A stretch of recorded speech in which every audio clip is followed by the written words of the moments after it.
आज शहरों की स्थिति तो किसी से छुपी हुई नहीं है। कोरोना के चलते जितना सरकारी धनकोष लोगों के लिए खाली है, उससे कहीं ज़्यादा आम आदमी की जेब खाली हो चुकी है। 4 महीने से काम ना होने के चलते शहर के बॉर्डर खुलते ही मनोज ने परिवार के साथ वापस अपने गांव सोनपुर लौटने का फैसला कर लिया था। बस में 8 घंटों का सफ़र अब समाप्त हो चुका था। मनोज, सरिता और सुहानी अपने सामान से लदालद भरे 5 बैग लेकर बस से उतरे। सरिता का मुंह उसके दुपट्टे से, मनोज का मास्क और सुहानी का मास्क से ढका हुआ था। सोनपुर गांव का नज़ारा शहर से बेहद अलग था। लग रहा था मानो कोरोना ने यहाँ किसी को छुआ ही ना हो। पापा, यहाँ गांव में क्या कुएं से पानी पीते हैं? नहीं, सबके घरों में नल लगा है। मिट्टी के घर हैं क्या यहाँ? नहीं, जैसे ईंटों के होते हैं वैसे शहरों में वैसे ही है। और लालटेन जलानी पड़ेगी क्या? नहीं, बिजली आती जाती रहती है। अब चुप हो जा, गांव जाकर पूछना। मनोज ने अपनी 10 वर्षीय बेटी सुहानी के एक के बाद एक पूछ रहे प्रश्नों को झेप कर उसे चुप कराते हुए कहा। मनोज अपनी पत्नी सरिता और बेटी सुहानी को 11 वर्षों बाद अपने गांव सोनपुर लेकर जा चुका था। मनोज ने 11 साल पहले ये गांव छोड़ा था। वह गांव से अकेला मेरठ शहर में आया था, जिसके 1 साल बाद ही उसकी माँ शारदा भी यहाँ आ गई थी। यही उसकी शादी पास के गांव में रहने वाली सरिता से करा दी गई थी। जब मनोज की बेटी 1 साल की हुई तो माँ शारदा उसे हमेशा के लिए छोड़कर जा चुकी थी। गांव पहुँचते ही वहाँ लोग अब भी गुट बनाए बैठे बातें करते साफ दिख रहे थे। गांव में जैसे जैसे मनोज बढ़ने लगा, उसके माथे पर बल पड़ने लगे। पसीना ऐसे छूटने लगा जैसे मई की गर्मी ने उसे अकेले को ही जकड़ा हो। गली में आगे बढ़ते बढ़ते लोगों की नज़रें टकटकी लगाए आने वाले उनके 6 कदमों को देख रही थी। मनोज ने अपना मास्क हटाया और गली के कोने में बैठे आदमी को देखकर बोला, और भैया, क्या हाल है? सब ठीक ठाक है? अरे भैया, कैसे हो? बहुत दिनों बाद आए हो। हाँ, हम तो सब ठीक हैं, तुम सुनाओ, तुम्हारे का हाल है? मनोज बोला। हाँ भैया, कर रहे हैं हम तो अपना गुजारा। वह सरिता और सुहानी की तरफ देखते हुए बोला, भाभी नमस्ते, हम सुरेश, हम जई मोहल्ला में रहते हैं, कभी घर घूमने आई हो? सरिता ने नमस्ते की मुद्रा में सिर हिला दिया। और चाची नज़र नहीं आ रही है, कहाँ है? मनोज ने सुरेश से पूछा। भैया, वो भैंस नभावी गई है, सुरेश बोला। ये सुन सुहानी जोर जोर से हंसने लगी। वह अपने आसपास के इस नए माहौल को देखने में व्यस्त थी। कभी पूछती कि मम्मी यह कौन है, वो कौन है, तो कभी कहती घर कितना दूर है, जल्दी चलो। वही मनोज आसपास जो भी जान पहचान का मिलता उसे नमस्ते कहता हुआ, तो कभी हाल चाल का आदान प्रदान करता हुआ जा रहा था। थोड़ी दूर पर ही मनोज एक घर के आगे आकर रुका और अपना बैग खोल चाबी निकालने लगा। सफ़ेद रंग के गेट वाला यह घर मनोज का था। मनोज गेट खोलने लगा तभी सामने वाले घर से एक बुजुर्ग बाहर निकल कर आए। उन्हें देख मनोज बोला, ताऊ जी नमस्ते। ताई जी नज़र नहीं आ रही हैं, कहाँ गई हैं? भैया, तेरी ताई जी का तो स्वर्गवास हो गया, ताऊ जी ने जवाब दिया। ये कैसे? मनोज ने हैरानी से पूछा। खेत में टहलने गई थी, सांप खा गए हो, उन्होंने बात पूरी की। मनोज सुनकर थोड़ा सकुचाया, फिर नमस्ते कहकर घर के अंदर बढ़ गया। सरिता और सुहानी भी घर में घुस चैन की सांस ले पा रहे थे। सुहानी ने अपना मास्क उतारा और घर को निहारने लगी। 2 मिनट के लिए मनोज की नज़रें सुहानी पर टिकी और लगने लगा जैसे वह किसी ख्याल में डूब गया हो। उसने सुहानी से अपना ध्यान हटाया और जूते उतारने लगा। घर बिल्कुल गंदा पड़ा था, कहीं जाले लटक रहे थे तो कहीं तस्वीरों पर मिट्टी की परतें जमी हुई थी। मनोज साल में एक बार हफ्ते के लिए यहाँ आता था, लेकिन अकेला, इसलिए हल्की फुल्की साफ सफाई हो जाती थी। सुबह 10 से शाम 6 बजे तक सरिता, सुहानी और मनोज घर की सफाई में ही रम गए। चारपाई के नीचे से घास फूस हटाई गई, खिड़की से जाले झाड़े गए, बर्तनों को मांजा गया, चादरें बिछाई गई और ढुलकाने के लिए हाथ वाले पंखे निकाले गए। दिन भर की मशक्क़त के बाद तीनों खाना खाने बैठे तो एक बार फिर मनोज किसी सोच में खो गया। क्या सोच रहे हो? सरिता ने पूछा। नहीं, कुछ नहीं, मनोज ने कहा। पापा, यहाँ मेरे दोस्त बन जाएंगे ना? सुहानी बोलने लगी। कोई ज़रूरत नहीं है किसी से दोस्ती करने की। मेरा मतलब है कि कोरोना फैला है ना बेटा, तो जितना हो सके घर में रहो, बाहर मत जाना। मनोज की आवाज़ में हिचकिचाहट थी। हाँ लेकिन थोड़ा तो बाहर निकलेंगे ही ना, किसी से हाँ हूँ तो करेंगे ही ना, सरिता ने कहा।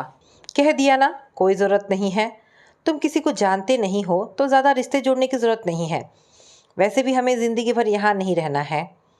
पर सरिता कुछ बोलने ही जा रही थी कि मनोज ने उसे अचानक टोकते हुए कहा, अब क्या चैन से खाना भी नहीं खाने दोगी क्या? सरिता ने आगे कुछ नहीं कहा। सुहानी का चेहरा भी मुरझाने लगा था। उसे लगा कि इस नए घर में बिना किसी दोस्त के वो बहुत बोर होने वाली है। मनोज वैसे तो अपने परिवार से बेहद प्यार करता था, उनके साथ हंसता खेलता था, लेकिन इस गांव के जिक्र से ही वो हमेशा खिन्न जाता था। अब गरीबी में आटा गीला वाली बात तो ये हुई थी कि आखिर उसे यहीं रहने आना पड़ा, और इस बार अपने परिवार समेत। मनोज के घर के बगल वाले घर की दीवार बिल्कुल बराबर की थी। दोनों छतें आपस में जुड़ी हुई थी, और उस पर सबसे अलग तो ये कि दोनों ही छतों पर बाउंड्री नहीं थी। वह घर विनोद का था। विनोद एक जमाने में मनोज का अच्छा दोस्त हुआ करता था, पर अब सब बदल चुका था। अगली सुबह सुहानी छत पर अपने खिलौने लेकर गई तो उसे बगल वाली छत पर एक लड़की दिखी। सुहानी ने उसे देखा तो देखती ही रह गई। उसने उसे एक बार देखा, फिर पलक झपकाकर एक बार फिर देखा, आंखों को मसलकर फिर देखने लगी। जितनी बार देखती उतनी ही ज़्यादा हैरान होती। वह उस लड़की के पास गई और कहने लगी, तू कौन है? और तू? एक मिनट, बस यहीं रुक, मैं अभी आई, कहकर सुहानी भागती हुई नीचे गई। मम्मी मम्मी, जल्दी चलो, देखो उस लड़की को।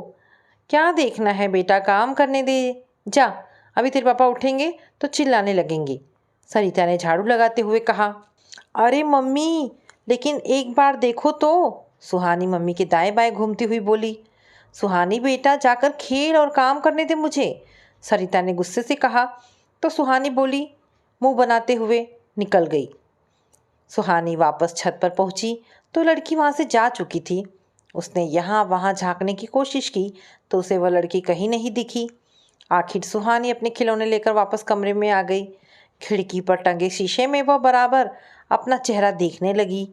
कभी मुंह दाईं तरफ करने लगती तो कभी बाईं तरफ, कभी ऊपर तो कभी नीचे। उसे देख सरिता पूछने लगी, ये क्या नौटंकी लगा रखी है तूने सुबह सुबह? अरे मम्मी, आपको नहीं पता, वहाँ छत पर जो लड़की थी ना, बिल्कुल मेरी जैसी दिख रही थी। बिल्कुल मेरी जैसी, मतलब बिल्कुल मेरी ही जैसी। बिल्कुल तेरी जैसी का क्या मतलब है? कुछ भी बोलती है। पास सो रहे मनोज की आंख खुल गई। क्या हो रहा है? वह बोला। पापा, मैंने बिल्कुल अपनी जैसी एक लड़की देखी ऊपर छत पर, सुहानी कहने लगी। क्या? मनोज अचानक उठकर बैठ गया। बिल्कुल तेरी जैसी नहीं दिख रही होगी, नींद में तुझे कुछ भी दिखता है, और तुझे कहा था ना यहाँ वहाँ नहीं मंडराना। एक दिन हुआ नहीं और नाटक शुरू। छत पर ही तो गई थी, अब क्या कैद हो जाए घर में? बच्ची एक तो अकेली है, यहाँ ऊपर से छत पर भी ना जाए। आपको 2 दिन नहीं हुए यहाँ आए और आपका तो मानो रवैया ही बदल गया, सरिता शिकायती लहजे में बोलने लगी। ऐसा कुछ नहीं है, और तुम? मनोज कह ही रहा था कि दरवाजे पर दस्तक हुई। मनोज दरवाज़ा खोलने गया। सामने विनोद और उसकी बेटी मानवी को देख हक्का बक्का हो गया। ऐसा नहीं था कि वह उन दोनों को पहली बार देख रहा हो, लेकिन आज वह उसे साक्षात यम नजर आ रहे थे। भैया शहर से कब लौटे हो गाँव? बताया भी नहीं, चुपचाप आ गए, विनोद कहने लगा। कल ही आए हैं सवेरे सवेरे, कैसे आना हुआ? कहते हुए मनोज के माथे से पसीने की बूंदें गिरने लगी।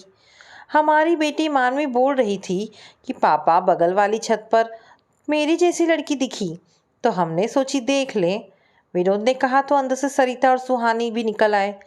मम्मी देखो, बिल्कुल मेरे जैसी दिख रही है, सुहानी सरिता से कहने लगी। गांव के जो 1-2 लोग विनोद के साथ दरवाजे पर थे, वह भी दोनों बच्चियों को एक सी सूरत देखकर हैरान थे। विनोद की आंखें भी लगभग फटी हुई थी। सरिता को अपनी आंखों पर यकीन नहीं हुआ, और सबसे अलग मनोज अपनी नज़रें सभी से छुपाने लगा। हर तरफ से आवाज़ आने लगी। कोई कहता ये तो एक ही शक्ल की है, तो कहीं से आवाज़ आती बिल्कुल जुड़वा बहनें लग रही हैं। ऐसा लग रहा था जैसे सचमुच किसी फिल्म का दृश्य हो, जैसे गोविंदा की एक फिल्म में उसकी 2 बीवियों से 2 बच्चे थे और दोनों ही शक्लें बिल्कुल एक जैसी थी। मानवी और सुहानी की उम्र में 1 साल का अंतर था, लेकिन शक्ल में रत्ती बराबर का भी नहीं। मानवी की आंखें भी बड़ी और गोल थी, सुहानी की आंखें भी। मानवी के होंठ भी पतले थे, सुहानी के होंठ भी। मानवी का माथा भी चौड़ा था, सुहानी का भी। यहाँ तक कि मानवी का रंग भी गोरा था और सुहानी का भी। आखिर ये कैसे संभव था कि 2 अलग अलग कोख से जन्मी बच्चियाँ एक सी हो जाए, कि उनका बाप ही एक हो। सभी के दिमाग में ये बात आने में देर नहीं लगी। विनोद मानवी को लेकर अपने घर चला गया। विनोद की पत्नी बरखा घर में पसीना पसीना हो रखी थी। विनोद ने उसे देखा और देखते ही उसकी बाह कसकर भींच ली। चल कमरे में, विनोद ने कहा। क्या हुआ? बरखा ने हकलाते हुए कहा। मानवी की शक्ल उस मनोज की बेटी से कैसे मिलती है? मुझे क्या पता, और आप पूछ क्यों रहे हैं? भला मुझे कैसे पता होगा? विनोद बरखा की बात सुनकर कुछ नहीं बोला। वो वहाँ से उठकर बाहर निकल गया। मानवी समझ नहीं पाई कि उसकी सूरत किसी से मिलने पर पापा खुश होने के बजाय नाराज़ क्यों हो रहे हैं। उसने माँ से जाकर पूछा, माँ पापा को क्या हुआ? कुछ नहीं, जा कमरे में जाकर खेल। इतना कह बरखा कुछ सोचते हुए अपने काम में लग गई। मनोज ने दरवाज़ा बंद किया तो सरिता की आंखों में उसे ढेरों सवाल साफ दिखाई दे रहे थे। उसे समझ आ गया था कि जो राज उसने इतने बरसों तक छुपा कर रखा था, अब वह और नहीं छुपा पाएगा। तुम जो सोच रही हो वैसा कुछ नहीं है, मनोज ने सरिता से कहा तो वह रसोई में जा बर्तन धोने लगी, जो कि ऐसा लग रहा था जैसे बर्तन पटक रही हो। मनोज चारपाई पर लेट गया और हाथ अपनी आंखों पर रख अतीत में गुम होने लगा। मनोज तंदुरुस्त आकर्षक लड़का था, जिसकी सुबह दिन भर खेत में घूमने और रात दोस्तों के साथ महल्ले में मटर गश्ती करते निकलती थी। विनोद मनोज का बचपन का दोस्त था। दोनों का घर अगल बगल में ही था, तो जब देखो तब दोनों का एक दूसरे के घर आना जाना रहता था। विनोद की शादी जब बरखा से हुई थी, तब मनोज और विनोद दोनों ही 21 वर्ष के थे और बरखा 19 वर्ष की। शादी में जब पहली बार मनोज ने बरखा को देखा था तो उसे वह बेहद सुंदर लगी थी। शादी के बाद जब भी मनोज विनोद के घर जाता तो बरखा को निहारने से खुद को रोक नहीं पाता था। बरखा मनोज के सामने अक्सर घूंघट में रहती थी। सास ससुर के होते हुए तो उसे लगभग 24 घंटे ही घूंघट में रहने की हिदायतें दी गई थी। मनोज समझता था कि जिस नज़र से वह बरखा को देख रहा है वो सही नहीं है, लेकिन उसके ख्याल उसके काबू में नहीं थे। बरखा सुंदर थी। उसका गोरा रंग, हिरनी सा शरीर, पतली बाहें, सब कुछ मनोज को अपनी तरफ खींचता था। लेकिन उसकी बरखा को पाने की इच्छा पूरी नहीं होगी, ये वो जानता था। बरखा जी, विनोद को भेजना तो ज़रा, एक दोपहर मनोज ने दरवाजे पर खड़े होकर कहा। वो सो रहे हैं, आप जगाना चाहे तो आ जाइए, बरखा ने मनोज से कहा। मनोज बरखा के पीछे पीछे कमरे तक चला गया। बरखा के सास ससुर दोनों ही घर पर नहीं थे, तो उसने कमरे में घुसते हुए अपना घूंघट हटा लिया। मनोज विनोद को उठाने तो गया था, लेकिन बरखा को देख वह चुपचाप सोते हुए विनोद के बगल में बैठ गया। बरखा की नज़रें भी मनोज पर टिकी थी। मनोज को यकीन नहीं हुआ कि सच में बरखा उसे इस तरह देख रही है। वो थोड़ा सकपका गया और विनोद को जगाने लगा। अगले दिन से मनोज किसी न किसी बहाने छत पर जाने लगा, जहाँ उसे दूसरे कोने पर बरखा उसी समय पर दिख जाती थी। उसे पता था कि ये कोई इत्तेफाक नहीं है, बरखा जानबूझकर छत पर आती है, लेकिन वो ये नहीं समझ पा रहा था कि आखिर बरखा विनोद की बजाय उसमें इतनी दिलचस्पी क्यों दिखा रही है। मनोज तो अविवाहित है, लेकिन बरखा किसी की पत्नी होते हुए ये सब क्यों कर रही है। मनोज बरखा की तरफ आकर्षित था, लेकिन बरखा का आकर्षण कितना खतरनाक साबित हो सकता था ये भी वह अच्छी तरह समझता था। और फिर एक दिन वही हुआ जो वो सोच रहा था। विनोद के माता पिता दूसरे गांव एक शादी में गए हुए थे। घर पर सिर्फ विनोद और बरखा ही थे।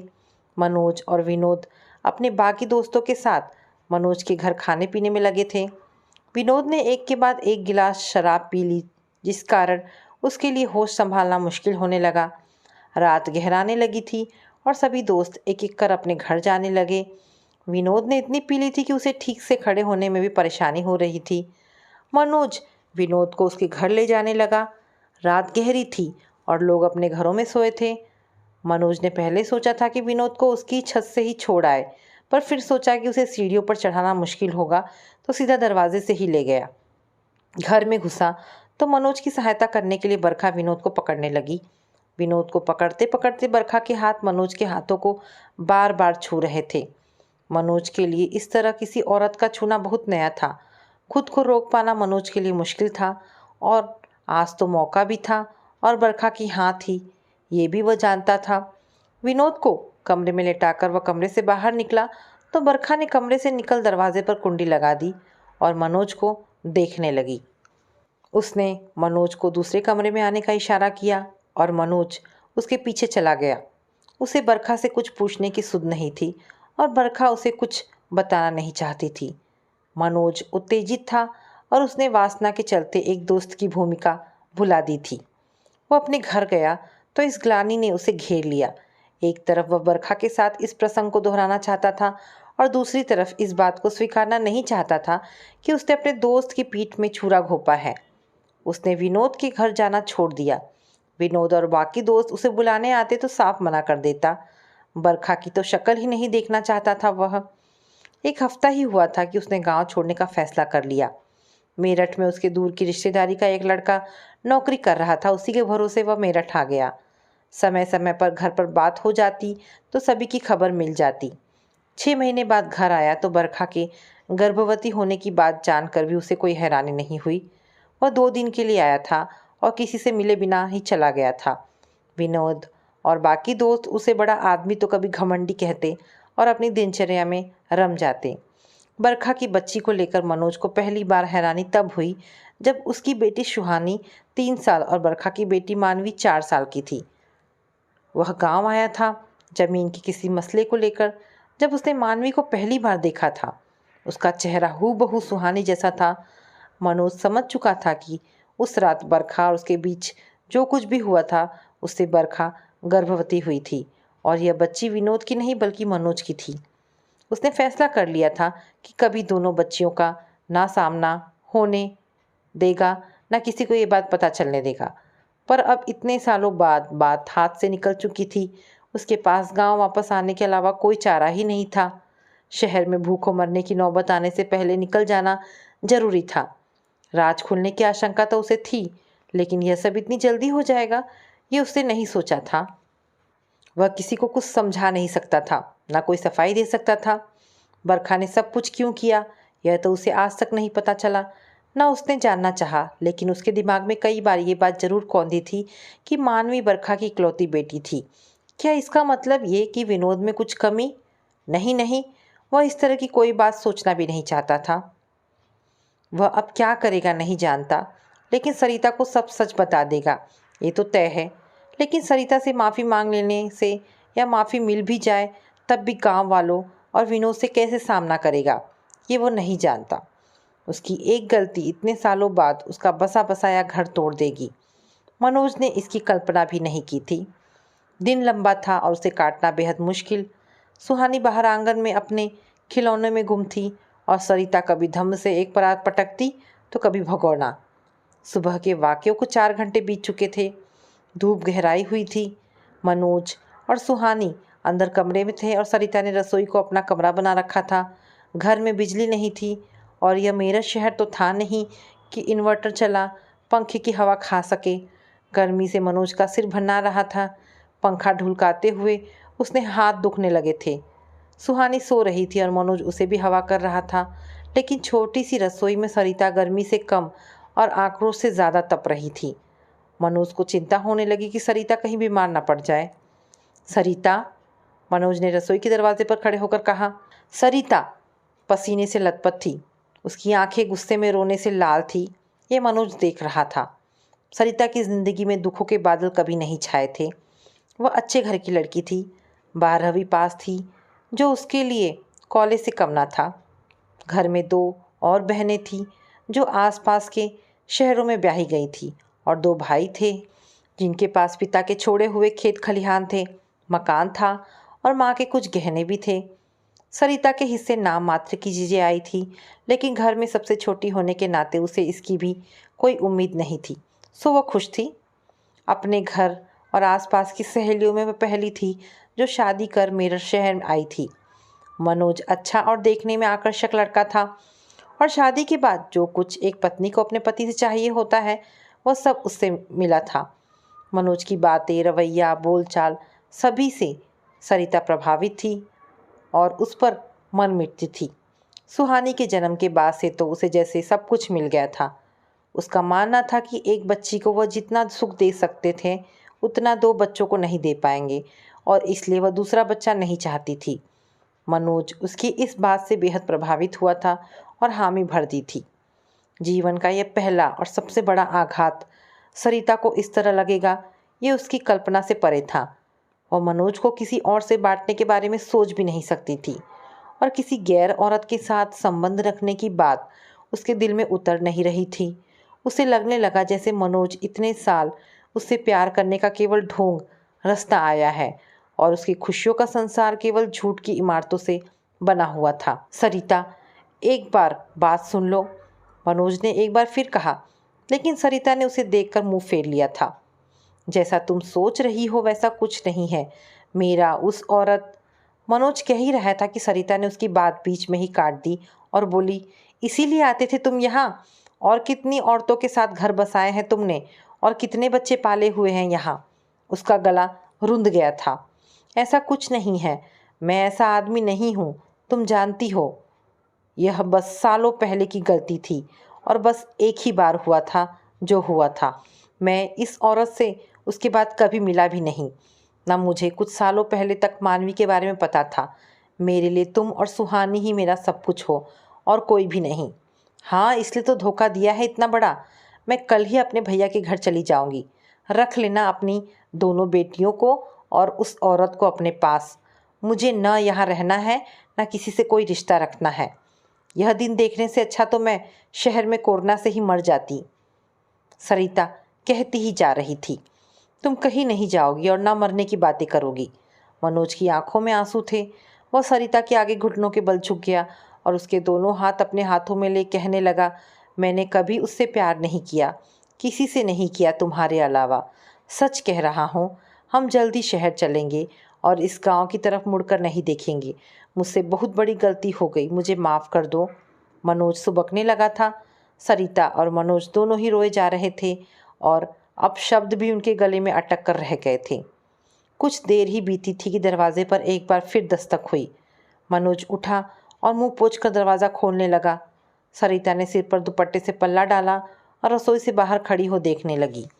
दरवाजे पर खुद को मुखिया समझने वाले कुछ बुजुर्ग, गांव का प्रधान, चौधरी बन घूमने वाले कुछ नौजवान, जिनमें से कईयों को मनोज जानता था। लाठी लिए एक बूढ़ी औरत जिसे उम्र के चलते चौधराइन बनने की पूरी इजाज़त थी। कुछ औरतें जो मुंह पर पल्ला डाले चुगली के इस सुनहरे मौके को छोड़ना नहीं चाहती थी और कुछ बिना किसी मतलब के आए बच्चे थे। विनोद भी वहीं था, लेकिन उसके चेहरे पर कोई गुस्सा नहीं था, बल्कि असमंजस के भाव मालूम पड़ते थे। मनोज ने हाथ जोड़े तो बाहर खड़े लोगों में से मनोज के दूर के ताऊ लगने वाला वृद्ध पूरे हक से आंगन में आने लगा, जिनके पीछे पूरी फौज भी आ धमकी। मनोज जानता था कि अब यहाँ पंचायती होगी और उस पर खूब कीचड़ उछलेगा, पर वह यह नहीं जानता था कि असल कीचड़ में विनोद लथपथ होने वाला है। लोगों ने आंगन का कोना कोना घेर लिया और कोई चारपाई तो कोई ज़मीन पर ही चौकड़ी जमा बैठ गया। गांव में सुबह से तुम लोगों के बारे में बातें हो रही है, हमने सोची कि पूछे गांव में कि का माजरा है। प्रधान जी ने कहा, तेरे और विनोद की लुगाई के बीच क्या चल रहा है, तू खुद ही बता दे। मनोहर काका ने कहा, काका जी, मैं तुमसे कह रहा हूँ कि ऐसी कोई बात नहीं है।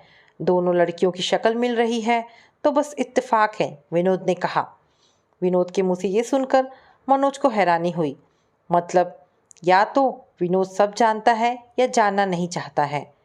जा, दुनिया में एक शक्ल के 7 आदमी होते हैं, तुम लोग गांव के गंवार ही रहोगे। बेमतलब बहस कर रहे हो, मैं तुमसे कह रहा हूँ ना, घर को चलो। ये पंचायती करने का कोई फ़ायदा नहीं है, बात का बतंगड़ मत बनाओ, विनोद ने फिर कहा। मनोज सबके बीच चुप बैठा था और सरिता कोने में खड़ी सब सुन रही थी। ऐसे कैसे मान ले, कोई बात ना है, हम कोई अंधे थोड़ी ही हैं। तेरी बीवी का चक्कर है इस मनोज के साथ, हम जा बात की सच्चाई जानना चाहते हैं। एक ने कहा, ताऊ जी, तुम मेरे घर के मामले मत कूदो, मैं तुम्हारे हाथ जोड़ता हूँ। विनोद बोला। ऐसे कैसे ना बोले, ये तेरे घर का मामला नहीं है, अब गांव का मामला है, गांव की इज्जत का मामला है, रमा काकी ने कहा। अरे सुजाता, जा तू जाके इसकी लुगाई को बुला के ला, ताऊ ने कहा। बरखा भी मनोज के आंगन में आ गई। उसने मुंह घूंघट से ढका हुआ था और हाथ बांधे खड़ी थी। मानवी उसके साथ ही थी। हाँ, ये लड़की तेरी और मनोज की है, बता आप सबको, पीछे से आवाज़ आई। गांव से निकाल दो ऐसी औरत को, तो पति के पीछे रंगरेलियां मनाने वाली औरत है ये, शीला काकी ने कहा। मैं ना कहता था ना बरखा भाभी के चाल चलन अच्छे ना है, अब देख लो। ये गली का ही कोई लड़का था जिसकी विनोद से अच्छी दोस्ती थी और बरखा से भी बेधड़क मजाक किया करता था। विनोद और मनोज चुपचाप खड़े थे और बोलने वाले मुंह केवल गांव के लोगों के थे। सभी कुछ ना कुछ कहे जा रहे थे। देखो अब भी कैसे खड़ी है, बोल किस किस के साथ चक्कर चल रहे हैं तेरा, प्रधान जी ने कहा। मैं मानवी के सिर पर हाथ रख के बोल रही हूँ, मेरा किसी के साथ कोई चक्कर नहीं है, आखिर में सुबकते हुए बरखा ने कहा। इतना सब करके भी मुंह खोलने की हिम्मत है इसकी, एक औरत ने कहा। मुंह दिखाने लायक ना छोड़ा बिरादरी में। ये विनोद की दूर के रिश्ते की चाची थी जिसने बरखा के कंधे पर जोर से प्रहार करते हुए कहा था। यह देख गांव की एक दो और औरतें भी बरखा को गाली देने लगी और कभी उसकी पीठ पर कोई जोर से मारती तो कोई सिर पर। अपनी माँ के साथ ये सब होता देख मानवी जोर जोर से रोने लगी। बरखा ने मानवी का हाथ कसकर पकड़ा हुआ था और ऐसा लग रहा था जैसे उन दोनों का ही यहाँ कोई नहीं है। धक्के मार के गांव से निकालो इस औरत को, हमारी संस्कृति को मजाक बना के रख दिया। गांव की बाकी लड़कियां क्या सीखेंगी इससे, जात बिरादरी में किसी को मुंह ना दिखा सकते अब, प्रधान ने कहा। मुझे इतना ज्ञान देने की बजाय आप इनको कुछ क्यों नहीं कहते, इनमें कमी है, पूछो इनसे, बरखा ने चिल्लाकर कहा। ये क्या बके जा रही है, आसपास मौजूद सभी लोग चौंक कर कहने लगे। क्या बके जा रही हूँ, क्या बके जा शादी के रही बाद हूँ, कोई सुख नहीं शादी मिला के बाद इनसे, कोई सुख नहीं तो मिला मेरे इनसे, तो जो मन में मेरे आया जो मन मैंने में किया, आया मैंने किया, इनसे कोई कोई कुछ क्यों नहीं पूछ रहा है। बरखा ने कहा तो विनोद वहां से उठकर जाने लगा। विनोद के मुंह पर शर्मिंदगी के भाव साफ नजर आ रहे थे। अरे कैसी बेशर्म लुगाई है, जा अपनी नाजायज औलाद को लेकर मर कहीं चुल्लू भर पानी में, विनोद की दूर की चाची चिल्लाकर बोली। खबरदार, जो मेरी बेटी के लिए कुछ भी कहा, मेरा मुंह ना खुलवाओ, नहीं तो मुझसे बुरा कोई नहीं होगा। जो सुबह शाम महाभारत देखती हो उसमें तो बड़ा गुणगान करती हो, बरखा ने कहा। ये सुनकर चाची के कानों से धुआं निकल गया। उन्होंने बरखा के बाल पकड़ लिए और उसे गालियां देने लगी, अपशब्द कहने लगी। वहाँ मौजूद लोगों में से कोई बरखा के साथ नहीं था, ना किसी ने उसके अधिकार में कुछ कहा। मनोज भी चुपचाप ये सब देख रहा था। ये सब सुनते हुए सुहानी भी कमरे से निकल आई थी और मानवी की तरह वह भी दृश्य देख रही थी। बरखा ने उन चाची का हाथ पकड़ा तो एक और औरत बरखा पर हावी होने आ गई। ये देख सरिता अपनी जगह से बरखा के बगल में आई और उन औरतों को हटाते हुए बोली, गलत क्या कह रही है वो? गलती इस अकेली की तो है ही नहीं ना। इसको मारने पीटने से या बच्ची को नाजायज कहने से आप लोगों को क्या मिलेगा? तू बीच में मत बोल, ये हमारे गांव का मामला है, एक आदमी ने कहा। आपसे ज़्यादा ये मेरे घर का मामला है, जाइए आप यहाँ से सभी, सरिता ने कहा। ये औरत हमारे घर नहीं आएगी, ना इसकी लड़की को हम अपने घर में घुसने देंगे, रिश्तेदार चाची बोली। इस बात पर अन्य लोग भी हामी भरने लगे कि अब बरखा यहाँ नहीं रहेगी। बरखा, इनकी बात मत सुनो, विनोद तुम्हारा पति है, ऐसे कैसे छोड़ सकता है तुम्हें, सरिता ने कहा। बरखा ने सरिता के आगे हाथ जोड़ते हुए कहा, मैं अपनी माँ के घर बिहार चली जाऊंगी, अब मेरा यहाँ कुछ नहीं है, लेकिन मेरी बेटी को ले गई तो उसकी ज़िंदगी खराब हो जाएगी, ना वो पढ़ लिख पाएगी और ना उसके सिर पे बाप का साया होगा। कहते हुए बरखा मनोज की तरफ मुड़ी। तुम बाप हो ना इसके, रख लो इसे, मैं तुम्हारा घर नहीं तोड़ना चाहती, लेकिन मैं इसे ले जाने लायक नहीं हूँ। और इसके पापा को लगता था कि ये भगवान की कृपा से पैदा हुई है, लेकिन सच्चाई जानकर वो इसे अब नहीं अपनाएंगे। बच्चे किसी की कृपा से नहीं होते, ये समझने में उन्हें इतने साल लग गए। पर मनोज कुछ कहता इससे पहले ही सरिता बोल पड़ी, मानवी हमारे साथ रहेगी, मेरी ना सही इनकी बेटी तो है ना। लोग बड़बड़ाने लगे, और कैसी बेशर्म औरत है, बेचारा घोर कलयुग आ गया है, बेचारा विनोद किसके पल्ले पड़ गया, कहते हुए निकलने लगे। आखिर में बरखा जाने लगी तो मानवी उससे लिपट गई। माँ, कहाँ जा रही हो? मानवी ने रोते हुए कहा। मुझे भी ले चलो। नहीं, अब यही तेरा घर है। बरखा ने घूंघट हटाया और पल्लू से मानवी के आंसू पोंछने लगी। नहीं, मुझे अपने घर जाना है, पापा के पास जाना है, मुझे भी ले चलो। एक बार कह दिया ना, यहीं रहना है। ना मैं तेरी माँ हूँ, ना वो तेरे पापा। बचपन में मांग लिया था तुझे हमने, अब और नहीं पाल सकते, जा अब। बरखा ने मानवी का हाथ झड़कते हुए कहा। सरिता की आंखें भर आई थी ये सब देखते हुए। बरखा वहाँ से चली गई और कुछ देर बाद एक बैग में मानवी के कपड़े और कुछ खिलौने दे गई। मनोज ने बरखा को देने के लिए सरिता के हाथ में कुछ पैसे दिए थे, जिन्हें लेने से बरखा ने यह कहकर मना कर दिया था कि उनके इतने एहसान वह नहीं चुका पाएगी। जाते हुए वह मानवी को गले से लगा कर गई थी और मानवी उसे नहीं छोड़ रही थी। आखिर बरखा को उसे छोड़ जाना ही पड़ा। विनोद बरखा के जाते ही अपने चाचा के घर रहने चला गया था। लोगों के मुंह से बार बार जो कुछ हुआ वह सुनना उसके बर्दाश्त के बाहर था। जाते हुए वह मानवी से मिलकर भी नहीं गया था। शाम हो चुकी थी। मानवी कोने में खड़ी रो रही थी। सरिता खुद नहीं समझ पा रही थी कि आखिर ये सब कैसे हो गया। सुहानी मनोज के साथ चारपाई पर बैठी हुई थी। सरिता ने मानवी को अपने पास बुलाना चाहा, पर वह नहीं आई। वह खुद उठकर उसके पास गई, बोली, ये तुम्हारा घर है और ये तुम्हारी बहन है, हमें तुम चाचा चाची कह सकती हो। भूख लगी होगी ना, कुछ खा लो। मुझे नहीं है खाना, मानवी ने सुबकते हुए कहा। नहीं खाओगी तो बीमार हो जाओगी, कहकर सरिता ने सुहानी को देखते हुए कहा। सुहानी, इधर आओ। सुहानी आ गई। स्कूल में टीचर क्या कहती है? जब कोई खाना नहीं खाता तो क्या होता है? सरिता ने सुहानी से पूछा। खाना नहीं खाते तो पेट में दर्द होने लगता है और चक्कर आने लगते हैं और दिमाग कमज़ोर हो जाता है, सुहानी बोली। लेकिन माँ तो कुछ और ही कह रही है, मानवी ने कहा। क्या कहती है? सरिता ने पूछा। माँ तो कह रही कि पेट में भूख के मारे चूहे मर जाते हैं और बदबू आने लगती है। तू चिंता मत कर, मैं बिल्ली पकड़ कर ले आऊँगी, वो तेरे चूहे खा जाएगी और बदबू भी नहीं आएगी, सुहानी ने कहा। तो मानवी उसकी बात सुनकर खिलखिलाकर हंस दी। ये देख मनोज और सरिता मुस्कुराने लगे। उन्हें इस नई जिंदगी में ढलने में समय तो लगेगा, पर उम्मीदें थी कि सब ठीक हो जाएगा। सरिता ने बड़ा दिल करके मानवी को अपना लिया था। तो दोस्तों, ये कहानी यहाँ पर समाप्त होती है। आशा करती हूँ कहानी पसंद आई होगी। अगर कहानी पसंद आई है तो प्लीज़ इसे लाइक एंड शेयर करें। दोस्तों, ऐसी ढेरों पारिवारिक और शिक्षाप्रद कहानी सुनने के लिए मेरे चैनल को प्लीज़ सब्सक्राइब करें। धन्यवाद दोस्तों।